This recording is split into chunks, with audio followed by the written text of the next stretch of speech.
Hello guys, welcome to my YouTube channel time to study and art. इस video में BHDC 131 के third block का third unit cover कर रहे हैं और ये बुक का 10th यूनिट है जिसका नाम है भारतेंदु युग।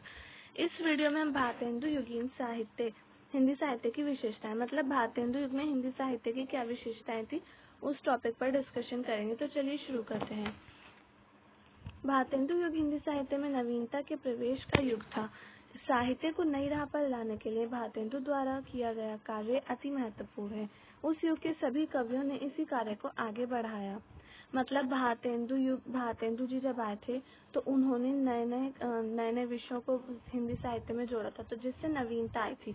नवीनता का प्रवेश का युग माना जाता है भारतेंदु युग को। नए नए विषयों को जोड़ा, जो जनता थी उसके साथ अत्याचार हो रहे थे, उन सब विषयों को उन्होंने अपने हिंदी साहित्य में जगह दी और उन पर लिखा इन्होंने। और विधाओं का नई नई विधाओं का इसमें इस साहित्य में नई नई विधाओं को हिंदी गद्य साहित्य में जोड़ा गया, तो इस वजह से ये नवीनता का प्रवेश युग माना जाता है।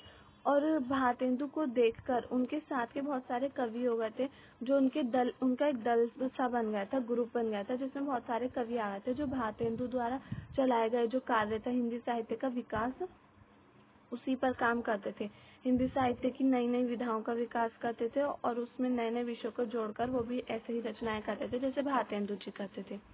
साहित्य में जहाँ नए नए गद्य दिशाओं का परिवर्तन हुआ, वहीं काव्य की विषय वस्तु, भाषा शैली और छंद विधान में भी परिवर्तन आया। अब भारतेंदु युग में गद्य की जो दिशाएं थी, गद्य की दिशाएं बदल गई। गद्य में निबंध, नाटक, इन सब का जो है आविष्कार हुआ, प्रवर्तन हुआ। और सिर्फ गद्य ही नहीं बदला था, पद भी जो था ना, पद काव्य रचना, भारतेंदु युग में जो काव्य रचना होती थी वो भी बदल गई थी। उसकी विषय वस्तु, भाषा शैली, छंद, उसमें किस प्रकार की भाषा का यूज करते थे लोग, छंद वगैरह, ये सब बदल गए थे भारतेंदु युग में। भारतेंदु युग की परिस्थितियों की चर्चा करते हुए हमने देखा है कि किस प्रकार अंग्रेजों ने धीरे धीरे भारत पर राजनीतिक अधिकार प्राप्त कर लिया था। शासन स्थापित होने के बाद उन्होंने यहाँ अत्याचार करना शुरू किया, देश का धन डोल कर ले गए, यहाँ के उद्योग धंधे नष्ट कर दिए गए, लोगों को आपस में लड़वाया, सांप्रदायिकता फैलाकर अपने राज को मजबूत बनाया। इन्हीं सब कारणों से लोगों में राष्ट्र के प्रति सम्मान की भावना, राष्ट्रीय चेतना, देशभक्ति, मातृभूमि के प्रति भक्ति की भावना बढ़ी। अब जो अंग्रेज लोग थे, ये लोग भारतीयों के साथ बहुत बुरा व्यवहार करते थे, लड़वाते थे उन्हें और उनके साथ उन पर अत्याचार करते थे, उनको मजबूर करते थे अपना काम करने के लिए। जिस कारण से जो नए नए लेखक हुए, लोग हुए और जो उस समय के नौजवान हुए, उन सब में राष्ट्रीय प्रेम की भावना जागी। उनको समझ आने लगा कि किस तरीके से अंग्रेज उन पर शासन कर रहे हैं, कूटनीति के बल पर वो शासन करते थे भारतीयों पर।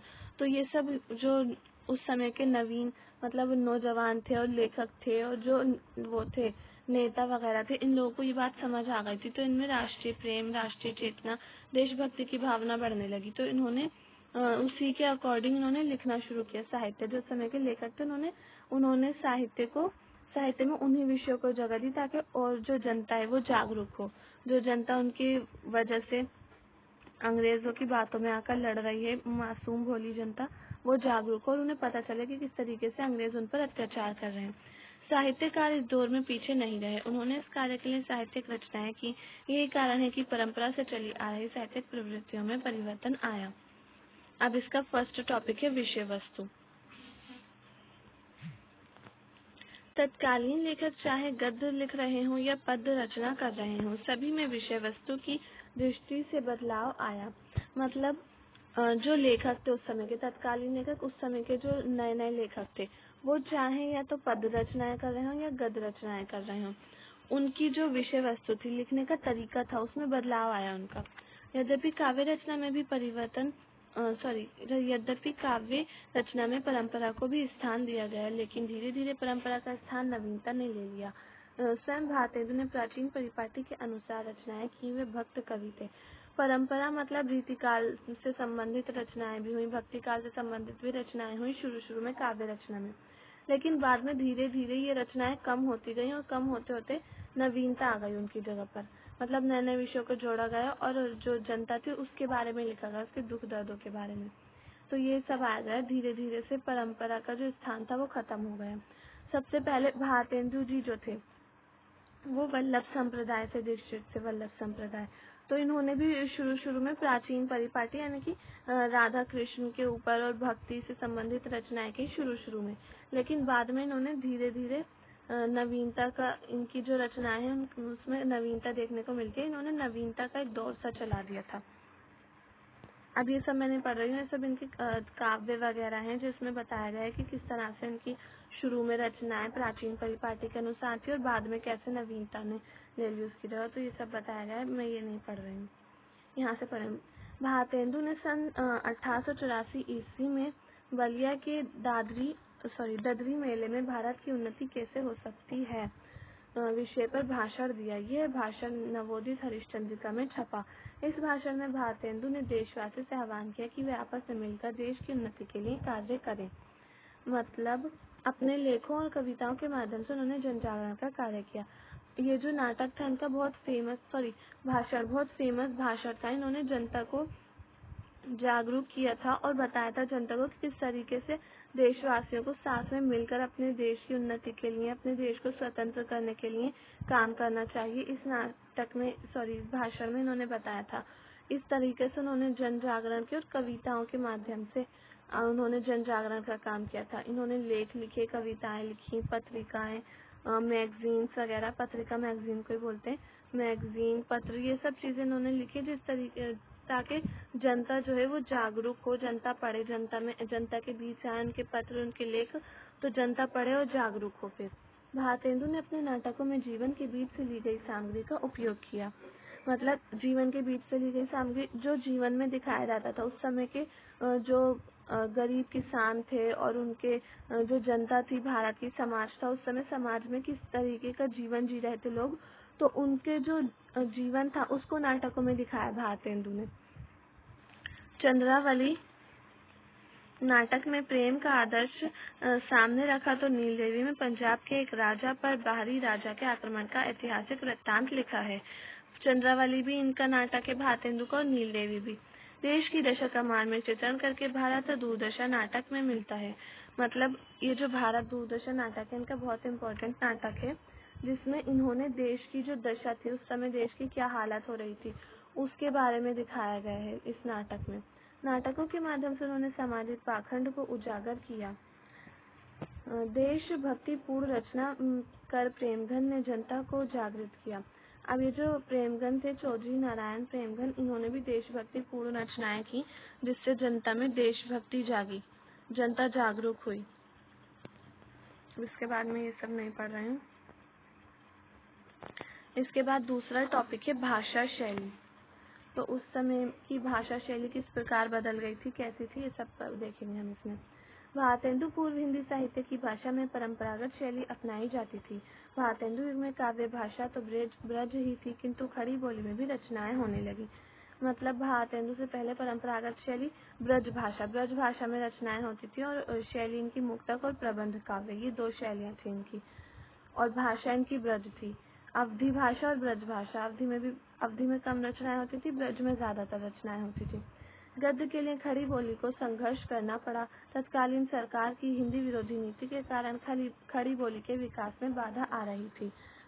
अब भारतेंदु युग में ब्रज भाषा में तो रचनाएं हो रही थी, लेकिन खड़ी बोली में भी धीरे धीरे रचनाएं होने लगी, और खड़ी बोली में जो रचनाएं होती थी वो गद्य में होती थी।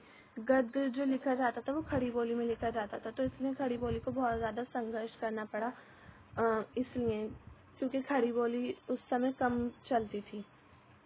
तत्कालीन सरकार ने, और उस समय तत्कालीन सरकार यानी कि अंग्रेज जो थे, उन्होंने हिंदी विरोधी नीति अपना रखी थी, जिसके कारण भी खड़ी बोली का विकास कम हो रहा था, धीरे धीरे हो रहा था। मतलब यद्यपि अप्रत्यक्ष रूप से सरकार की कई नीतियों के कारण इस भाषा के विकास तथा विस्तार में मदद ही मिली, किंतु प्रत्यक्ष रूप से इसका विरोध होता रहा।